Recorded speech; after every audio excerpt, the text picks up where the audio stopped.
യുവരാജ് ഗോകുൽ ഇലക്ഷന് തൊട്ട് മുൻപ് ഒരു ചാനൽ അഭിമുഖത്തിൽ കോനെ രാഹുൽ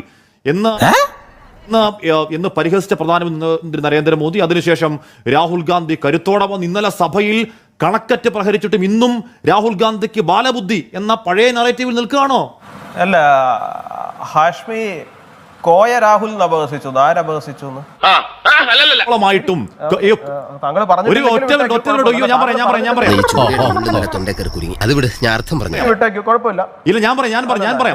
പ്രശ്നം എന്താ അറിയോ?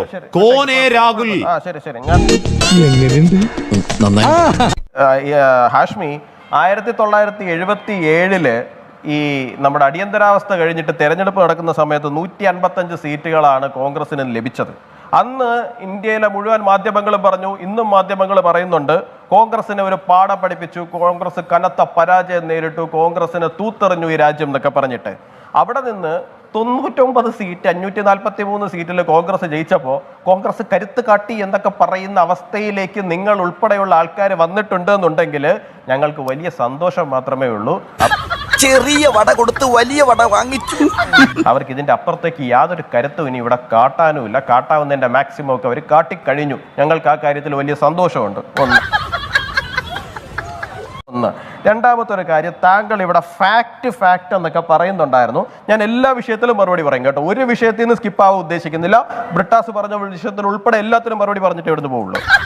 രാഹുൽ ഗാന്ധി പാർലമെന്റിൽ കുറെ ഫാക്ട് പറഞ്ഞായിരുന്നു.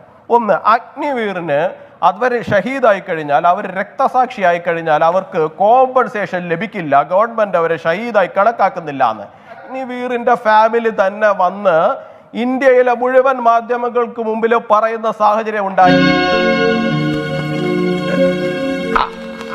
ഈ രാഹുൽ ഗാന്ധി പാർലമെന്റിൽ പറഞ്ഞത് പച്ചക്കള്ളമാണ് എന്ന്.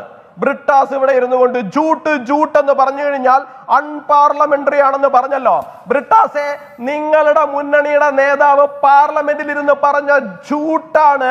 ആ അഗ്നിവീറിന്റെ ഷഹീദായ ഫാമിലി വന്ന് ഇന്ത്യയിലെ മാധ്യമങ്ങൾക്ക് മുമ്പിൽ പറയുന്ന സാഹചര്യം ഉണ്ടായത്. അത് താങ്കൾക്ക് അൺപാർലമെന്ററി ആയിട്ട് തോന്നും. അത് മറ്റൊന്നും കൊണ്ടല്ല, ഇത്രയും ദുർബലനും നുണയനുമായ ഒരു നേതാവ് നിങ്ങൾക്കുള്ളത് കൊണ്ടാണ് നിങ്ങൾക്കത് അൺപാർലമെന്ററി ആയിട്ട് തോന്നുന്നത്. സഹിക്കുക, വേറെ നിവൃത്തിയൊന്നുമില്ല. നീ എവിടെ പരിപാടി അവതരിപ്പിച്ചാലും ഇത് തന്നെയാണല്ലോ നിന്റെ വിധി. 2, ലോക്സഭാ സ്പീക്കർ നരേന്ദ്രമോദിയെ കണ്ടപ്പോ എന്താണ് താഴ്ന്നു നിന്നു, എന്നെ കണ്ടപ്പോ പൊങ്ങി നിന്നു എന്നൊക്കെ പറയട്ടെ. അല്പത്തരം നല്ലാണ്ട് ഇതിന് എന്താണ് പറയുക? സ്പീക്കർ തന്നെ മറുപടി പറഞ്ഞു, എന്നെക്കാൾ 13 വയസ്സിന് മുതിർന്ന ഒരു മനുഷ്യനാണ്, എന്റെ സംസ്കാരം അനുസരിച്ച് മുതിർന്നവർക്ക് മുൻപിൽ അല്പം എളിമ ഇതാണ് ഇപ്പോൾ ഉള്ള കുഴപ്പം. ഒരു കാര്യം പറയാൻ സമ്മതിക്കില്ല. ഞാൻ കംപ്ലീറ്റ് ചെയ്യട്ടെ ഹാഷ്മി, ഞാൻ കംപ്ലീറ്റ് ചെയ്യട്ടെ ഹാഷ്മി, ഞാൻ കംപ്ലീറ്റ് ചെയ്യട്ടെ. അല്ല, ഇതൊക്കെ അല്പത്തരമാണെന്ന് ഞാൻ പറഞ്ഞോളൂ. മറുപടി പറഞ്ഞോ അല്ലേ എന്നല്ല, ഇതൊക്കെ അല്പത്തരമാണ്, വേറൊന്നും കൊണ്ടില്ല, ഇതൊക്കെ അല്പത്തരമാണ്. മൂന്നാമത്തെ കാര്യം, 1938 ഹരിജനിൽ സ്പീക്കേഴ്സ് ആൻഡ് പൊളിറ്റിക്സ് എന്ന ഒരു ലേഖനത്തിൽ സാക്ഷാൽ മഹാത്മാഗാന്ധി പറയുന്നുണ്ട് കേട്ടോ. The speaker's position assumes very high importance greater than that of the prime minister. പറയേണ്ടി വന്നു. ഇല്ലല്ല, ഞാൻ പറയട്ടെ. നമ്മുടെ രാഷ്ട്രീയത്തിലുള്ളൂ ഞാൻ വേണ്ടെന്ന് വെച്ചിരുന്നു. പിതാവ് പറഞ്ഞാ അന്നേ പറഞ്ഞു വെച്ചാ രാഹുൽ ഗാന്ധി കൊള്ളുന്നതെന്ന്. ഞാൻ സംസാരിക്കട്ടെ, എന്റെ ടേണല്ലേ, ഞാൻ പറഞ്ഞു കഴിഞ്ഞിട്ട് താങ്കൾ പറയുന്നേ. MSPയുടെ കാര്യം പറഞ്ഞു. കൃഷി മന്ത്രി തന്നെ വന്ന് നിന്നിട്ട് അതിനകത്തുള്ള ലൈ എന്താണെന്നുള്ള കള്ളം എന്താണ്, ജൂട്ട് എന്താണെന്നുള്ള കാര്യം കൃത്യമായിട്ട് പാർലമെന്റിന്റെ മുമ്പിൽ തന്നെ പറഞ്ഞു. പ്രതിപക്ഷ നിരയിൽ ആർക്കും തന്നെ മറുപടി ഉണ്ടായിരുന്നില്ല. അപ്പൊ ഇതാണ് താങ്കൾ പറഞ്ഞ ഫാക്ട്. പിന്നെ മഹുവ മൊയ്ത്രയുടെ കാര്യം, മഹുവ മൊയ്ത്ര എന്തോ ആരോ നിശബ്ദരാക്കാൻ ശ്രമിച്ചു. മഹുവ മൊയ്ത്ര തിരിച്ചവിടെ വന്ന് തന്നെ സംസാരം. മഹുവ മൊയ്ത്രയ്ക്ക് സംസാരിക്കാനുണ്ട് എന്നുണ്ടെങ്കിൽ വെസ്റ്റ് ബംഗാളിലേക്ക് പോകാൻ പറയണം. കഴിഞ്ഞ ദിവസം അവിടെ ഒരു പെൺകുട്ടിയെ പബ്ലിക്കായിട്ട് നടു റോട്ടിലിട്ട് തല്ലുന്ന സമയത്ത് മഹുവ മൊയ്ത്രയ്ക്ക് സംസാരിക്കണ്ടായിരുന്നു. ഇലക്ഷൻ കഴിഞ്ഞിട്ട് എതിർ പാർട്ടിയിലെ ഒരു സ്ത്രീയെ നഗ്നയാക്കി അവിടെ നടത്തിച്ചുകൊണ്ട് പോകുമ്പോ മഹുവ മൊയ്ത്രയ്ക്ക് സംസാരിക്കണ്ടായിരുന്നു. മഹുവ മൊയ്ത്രയ്ക്ക് പാർലമെന്റിൽ മാത്രമേ ശബ്ദം ഉയരുള്ളൂ. അതൊരു വല്ലാത്ത ശബ്ദമാണ്. കയ്യിന്ന് പോയടാ ചാർലി. മാത്രമല്ല ഹാഷ്മി, നിങ്ങൾ ഇവിടെ ഇരിക്കുന്ന ഈ ഇന്ത്യ മുന്നണി ഉണ്ടല്ലോ, ഈ മുന്നണിയോട് എനിക്ക് ചോദിക്കാനുള്ള, നിങ്ങളുടെ തന്നെ ഒരു നേതാവ് MLA ഹമീദ്പൂർ റഹ്മാൻ പറഞ്ഞത്, വെസ്റ്റ് ബംഗാളിൽ നടന്ന ഇൻസിഡന്റിനെ കുറിച്ച് പറഞ്ഞത്, ആ സ്ത്രീ ഒരു പോക്ക് കേസാണ്, അതുകൊണ്ടാണ് ആ സ്ത്രീയെ തല്ലിയത്, മുസ്ലിം രാഷ്ട്രത്തിൽ ഇതൊക്കെ സംഭവിക്കുന്നതാണ്. നിങ്ങൾ ചർച്ച ചെയ്തോ ഹാഷ്മി? നിങ്ങൾക്ക് ചർച്ചയില്ലേ? നിങ്ങൾ നിനക്കൊക്കെ 2 പോത്തിനെ മേടിച്ചിട്ട് പാടത്ത് പൂട്ടാൻ പൊക്കൂട മലമങ്കി. ചോദിക്കാൻ കൊള്ളാത്ത ചോദ്യങ്ങൾ ചോദിച്ചു. അവിടെ പ്രധാനമന്ത്രി സംസാരിച്ചത് 2 തവണയാണ്. അവിടെയൊക്കെ പരാജയപ്പെട്ട് നിഷ്പ്രഭമാക്കി വീണ്ടും മഹുവാ മൊയ്ത്ര സഭയിൽ വന്ന് പറയുകയാണ്, BJP നിങ്ങൾക്ക് എന്നെ തോൽപ്പിക്കാൻ, എന്റെ ശബ്ദം അടയ്ക്കാൻ നോക്കിയിട്ട് നിങ്ങളുടെ നഷ്ടം 63 അംഗങ്ങളാണ് എന്ന് പറഞ്ഞു. ഞങ്ങളുടെ നഷ്ടം 63 സീറ്റുകളല്ല, ഞങ്ങളുടെ നേട്ടം 293 സീറ്റുകളാണ് ഹാഷ്മി. ഞങ്ങൾ BJPയുടെ മാത്രം നേട്ടം എന്ന് പറയുന്നത് 240 സീറ്റുകളാണ് ഹാഷ്മി. രാഹുൽ ഗാന്ധിക്ക് ഇപ്പൊ പ്രായം 54ആണ്. അദ്ദേഹം 100 വയസ്സ് വരെ ജീവിച്ചിരുന്നാലും ശരി തന്നെയാണ്, ഈ ഇന്ത്യയിൽ BJP അല്ലാതെ ഒരു പാർട്ടി പോലും ഇനി 200 എന്ന് പറയുന്ന സംഖ്യ പോലും തൊടാൻ പോകുന്നില്ല. ഒന്ന് പോയി പോയി തരത്തി പോയി കളിക്കടാ.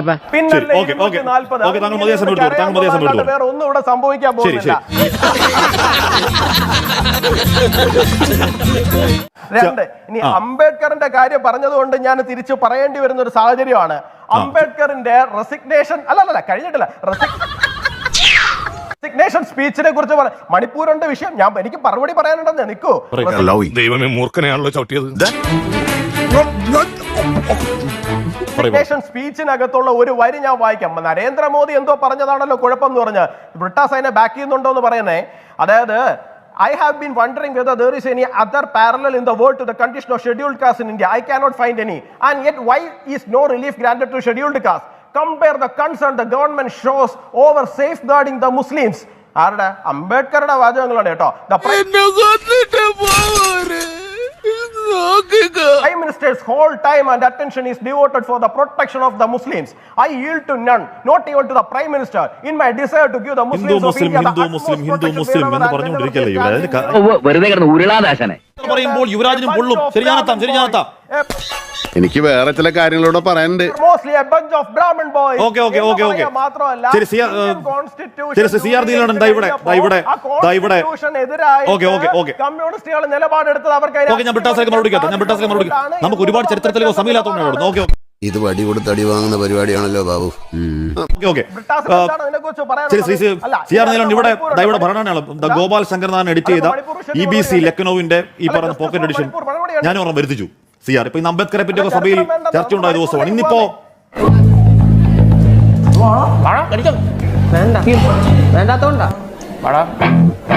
എനിക്ക് ചിരി വരുന്നുണ്ട്. TDPയും JDUയും കൈപൊക്കിയാൽ അപ്പ തീരുന്നതേ ഉള്ളൂ മോഡിയുടെ രാഷ്ട്രീയം. ഇവിടെ യുവരാജ് തന്നെ ഈ ചർച്ചയിൽ എത്രയോ കാര്യങ്ങൾ പറഞ്ഞു. ഹാഷ്മി പലവട്ടം ആവർത്തിച്ച് ചോദിച്ചിട്ടും മണിപ്പൂരിനെ കുറിച്ച് ഒരു അക്ഷരം പറയാൻ അവർക്ക് ധൈര്യം ഉണ്ടായില്ല.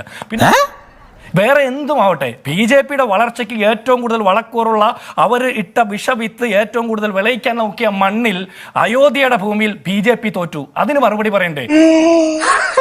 ഇന്നത്തെ അദ്ദേഹത്തിന്റെ പ്രസംഗം, ഈ ഉത്തരേന്ത്യയിൽ ഒരു കാര്യമുണ്ട്, എന്തെങ്കിലും ബുദ്ധിപരമായി പറയുന്ന ചെറുപ്പക്കാരെ അടിച്ചിരുത്താൻ വേണ്ടിയിട്ട് ഈ മുതിർന്ന ആൾക്കാർ, ഇൻവെർട്ടർ കോമ കിളവന്മാര്, അല്ലെങ്കിൽ ആ ഒരു സിൻഡ്രമുള്ള ആൾക്കാർ ഏത്തോ ബച്ചാഹെ എന്ന് പറയും. എന്നുവെച്ചാൽ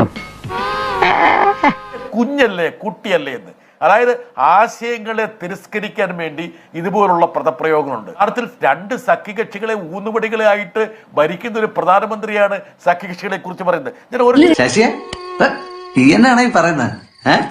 ശിവരാജ് ഗോകുൽ ഇവിടെ ഇൻസ്റ്റാഗ്രാമിൽ കുട്ടികൾ പറയുന്ന ഒരു വാക്കുണ്ട്. അത് എനിക്ക് ഇവിടെ പറയാൻ കഴിയുന്ന വാക്കാണോ പാർലമെന്ററി ആണോ എന്ന് എനിക്കറിയില്ല. തന്ത വൈബ് എന്നൊരു വാക്ക് ഉപയോഗിക്കാറുണ്ട്. എന്ന് പറഞ്ഞു കഴിഞ്ഞാൽ ഒരു അമ്മാവനായി മുകളിൽ ഇരുന്നുകൊണ്ട് താഴേക്ക് നോക്കി കുട്ടികളെ നോക്കിക്കൊണ്ട് കുട്ടികൾ എന്ന് കളിയാക്കുന്ന ആ കോംപ്ലക്സിനെയാണ് കുട്ടികൾ അമ്മാവൻ വൈബ് എന്നൊക്കെ പറഞ്ഞ് വിളിക്കുന്നത്. ഈ അമ്മാവൻ വൈബാണ് മോഡിയുടെ പ്രശ്നം. ഇങ്ങോട്ട് വന്നേ നീ, എന്നിട്ട് തന്ത വൈബ് എന്ന് പറഞ്ഞു അല്ലേ, എന്നാണ് അമ്മാവൻ പറഞ്ഞു. എന്താണ് ഞാൻ പറഞ്ഞത് ഇൻസ്റ്റാഗ്രാമിൽ കുട്ടികൾ പറഞ്ഞ കാര്യം പറഞ്ഞു. ആ വാക്ക് ഞാൻ സബ്സ്ക്രൈബ് ചെയ്ത് നോക്കല്ല. വിളിക്കുന്നത് ആരാണ്? രാഹുൽ ഗാന്ധി. ഫ്ലാഷ് ബാക്ക് കണ്ടു. രാഹുലിനുള്ള മറുപടി കവി TS തിരുമുൻപിന്റെ കവിതയായിരുന്നു. കവിതയ്ക്ക് പിന്നാലെയായിരുന്നു ശരിക്കും തഗ്.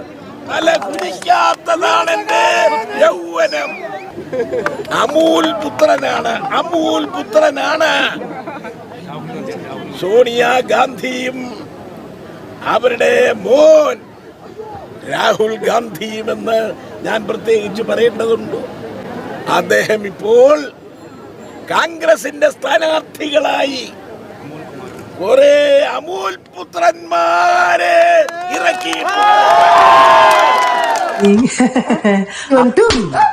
ഗാന്ധി കേരളത്തിൽ വന്നിട്ട് എന്താണ് വളരെ പ്രായമുള്ള ഒരാളാണ്. അല്ല ഞാൻ പറഞ്ഞോട്ടെ, കംപ്ലീറ്റ് ചെയ്യട്ടെ. ആയിക്കോട്ടെ. അപ്പോ അതൊന്ന്. രണ്ട്, രാഹുൽ ഗാന്ധിക്ക് വേറൊരു പേരുണ്ട് എന്ന് പറഞ്ഞ് ഓർമ്മിപ്പിച്ചതാരായിരുന്നു? നമ്മളൊക്കെ തന്നെ ഈ ഫ്ലോറിൽ തന്നെ ചർച്ച ചെയ്തതാണല്ലോ ഹാഷ്മി. അപ്പൊ രാഹുൽ ഗാന്ധി,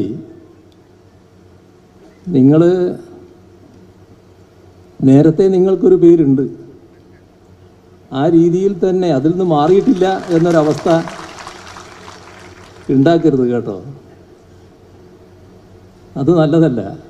അപ്പോൾ ജയിലിൽ നിന്ന് കേട്ടാൽ നിങ്ങളെ അശോക് ചവാനെ പോലെ അയ്യോ എനിക്ക് അങ്ങോട്ട് പോകാൻ കഴിയില്ല എന്ന് പറയുന്നവരല്ല കേട്ടോ. പിന്നെ ശ്രീ ജോൺ ബ്രിട്ടാസും അതെ, ശ്രീ ആർ നീലകണ്ഠനും അതെ, ആഷ്മിയും അതെ പറയുന്നുണ്ട് TDP ഉണ്ട് അല്ലേ, എന്താണ് വ്യക്തമായ ഭൂരിപക്ഷം ഇല്ലാതെയൊക്കെ ഭരിക്കേണ്ടുന്ന ഗതികേടിലാണെന്ന്. ഞാനൊന്ന് ചോദിച്ചോളട്ടെ, അല്ലേ CPM-ന് കേരളത്തിലെങ്കിലും സ്വന്തം നിലയ്ക്ക് ഭരിക്കാനുള്ള ഭൂരിപക്ഷം ഉണ്ടോ? ഇല്ലല്ലോ. പക്ഷെ CPM കഴിഞ്ഞ തവണ നിയമസഭാ തെരഞ്ഞെടുപ്പിൽ ഇവിടെ ജയിച്ചു കഴിഞ്ഞപ്പോൾ എല്ലാവരും പറഞ്ഞു കഴിഞ്ഞത് അതിശക്തമായ തിരിച്ചുവരവ്, ഗംഭീര തിരിച്ചുവരവെന്നാണ്. ഇന്ത്യയിൽ ഒരു സംസ്ഥാനത്ത് പോലും സ്വന്തം നിലയ്ക്ക് അധികാരം നേടാൻ 71 സീറ്റ് കേവല ഭൂരിപക്ഷം നേടി അധികാരം നേടാനുള്ള ത്രാണി ശരിക്കും പറഞ്ഞു കഴിഞ്ഞാൽ കമ്മ്യൂണിസ്റ്റ് പാർട്ടിക്ക് ഇല്ല, CPM-ന് ഇല്ല. നിങ്ങളാണ് ഞങ്ങളെ നോക്കിയിട്ട് 240 സീറ്റേ കിട്ടിയുള്ളൂ എന്ന് പറഞ്ഞ് പരിഹസിക്കുന്നത് കുറച്ച് കഷ്ടമാണ് എന്ന് മാത്രമേ എനിക്ക് പറയാനുള്ളൂ. പിന്നെ അങ്ങോട്ടേക്ക് ഒരു കാര്യം കൂടി ഓർമ്മിപ്പിക്കാനുണ്ട്.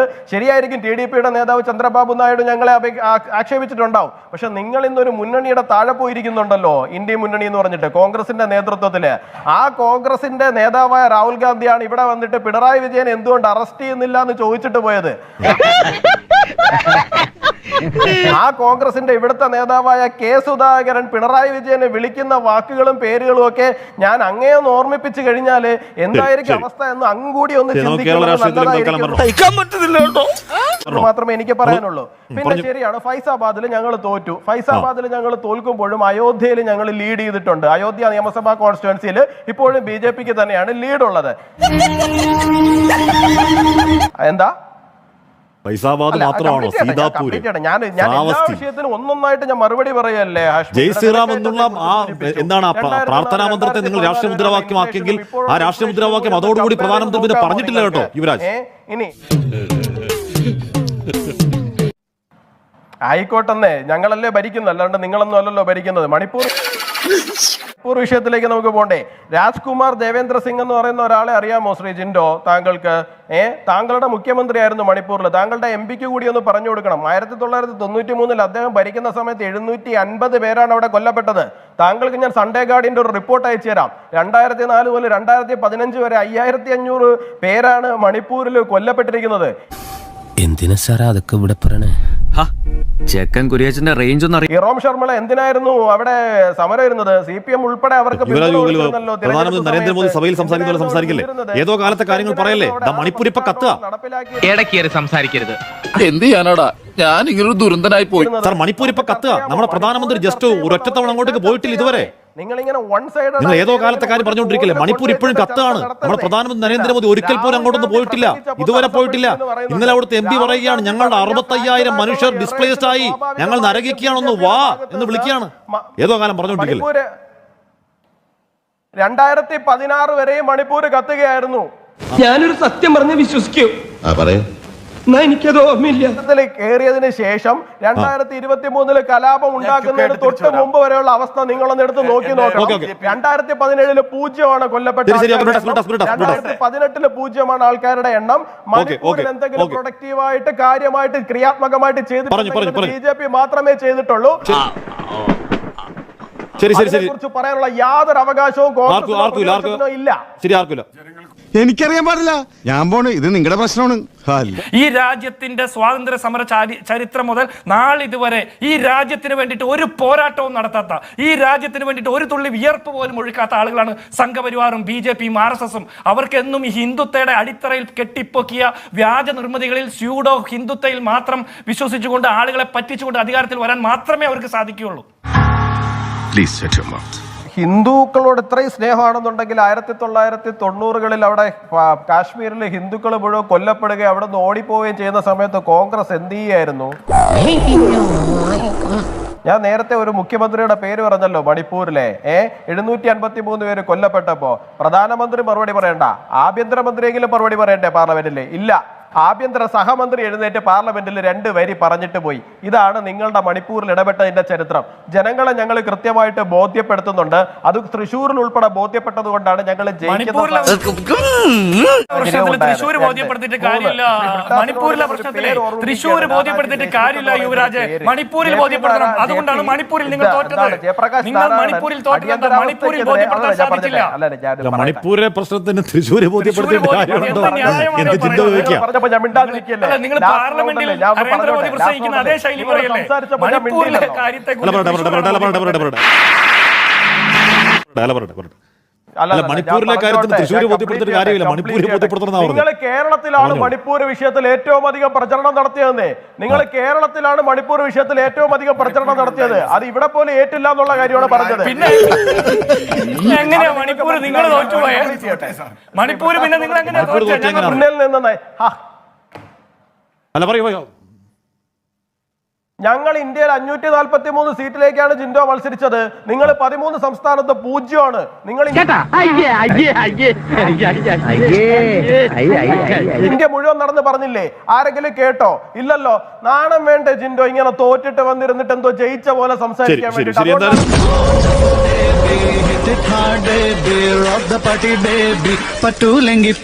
നരേന്ദ്രമോദി ബാലൻകുട്ടിയാണെന്ന് തോറ്റു, എന്നിട്ടും അങ്ങോട്ടും ഇങ്ങോട്ടും ഓടി നടക്കാണ് ജയിച്ചു ജയിച്ചു എന്ന് പറഞ്ഞിട്ട്. All of you smile.